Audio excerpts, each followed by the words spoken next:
Il n'y a pas d'argent dans l'armée française. On est 6e puissance mondiale uniquement parce qu'on a le nucléaire. Hein. T'enlèves le nucléaire, même Decathlon, ils sponsorisent pas l'équipe. On n'a rien.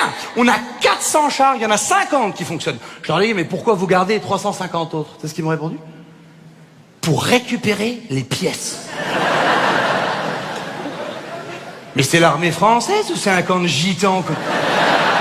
Mais c'est pour ça quand les gitans ils bloquent l'autoroute, les gens ils disent mais pourquoi ils n'envoient pas l'armée? Mais c'est eux.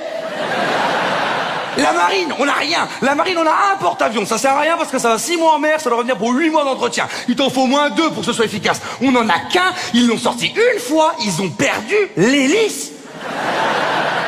L'hélice d'un porte-avions, ça fait la taille de la salle. Ils l'ont perdu.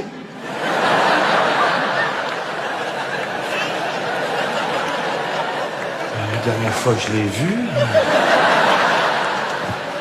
On a 10 sous-marins, pour te donner une idée, l'Iran en a 34. Je leur ai dit, et les bateaux? Le mec m'a dit, les quoi? Il dit, les bateaux? Il m'a dit, quelques-uns. Plus ou moins un club de voile, quoi qu'ils ont ouvert. De toute façon, je sais où elle est, mon armée. Hein. En ce moment, je fais pratiquement une ville différente par jour avec ce spectacle. À chaque fois que je sors d'une gare, je vois mon armée. Elle est là. 3 glands qui tournent en rond devant le McDonald's. Voilà, ils sont là. Les mêmes que j'ai vus en partant de Paris, j'ai dit c'est pas possible. Ils ont pris le train avec moi, ils ont couru, ils sont partis se replacer. Mais t'as vu les mecs qui te mettent dans les gars? Non mais ils t'envoient pas les meilleurs dans les gars. On dirait François, t'as vu les mecs dans les gars? Mais tu les prendrais même pas dans une équipe de paintball. C'est toujours les mêmes. T'as toujours 2 mecs hyper maigres avec des petites lunettes comme ça, qui portent leur mitraillette hyper bas comme ça, on sait pas pourquoi. Ils sont tellement maigres. Une fois je suis allé voir un duc, je t'aide à la remonter, mais alors, elle se porte comme ça, c'est la règle.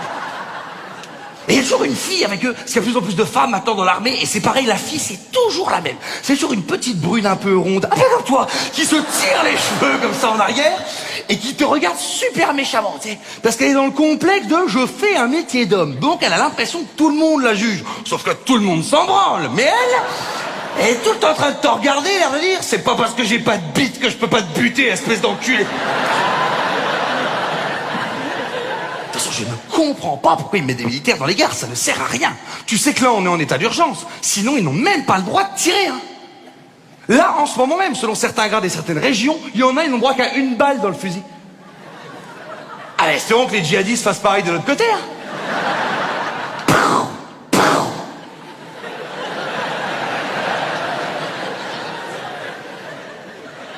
Eh bien, personne n'est touché, nous rentrons en Syrie.